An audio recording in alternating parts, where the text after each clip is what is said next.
আসসালামু আলাইকুম রহমতুল্লাহি আবরকাত।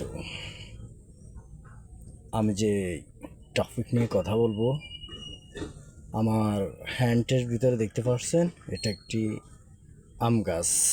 এই আম গাছটি আপনার উঠেছে এজন্য, আসলে দেখেন, আম গাছটি যদি আপনার চুকা হয়, কিন্তু এই গাছ থেকে আপনার চুকা আম ধরবে, মানে টক আম ধরবে।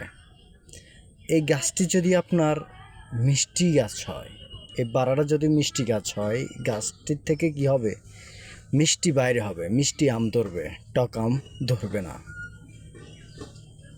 এই জন্য আমি বলতে চাই, আমাদের অনেকে অভিভাবক আছে যে বর্তমানে সারা বাংলাদেশে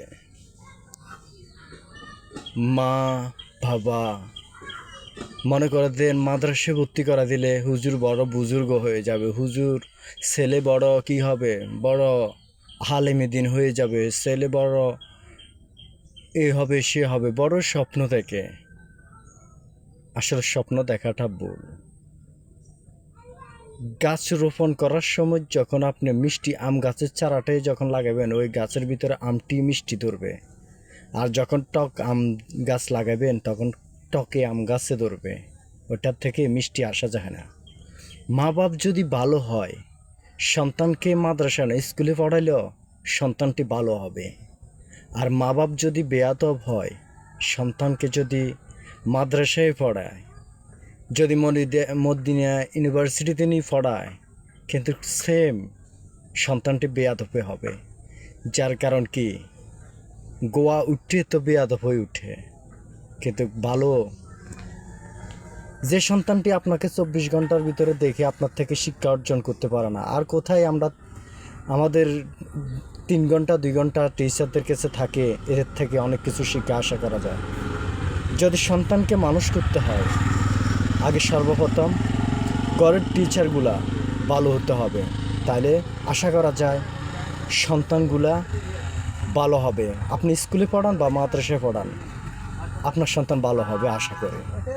আর যদি আপনারা মা বাপ যদি বেয়াদব হন, তাহলে আপনার সন্তান মাদ্রাসায় পড়াই কখনো আপনি ভালো ব্যবহার করা আশা করা বোকামি।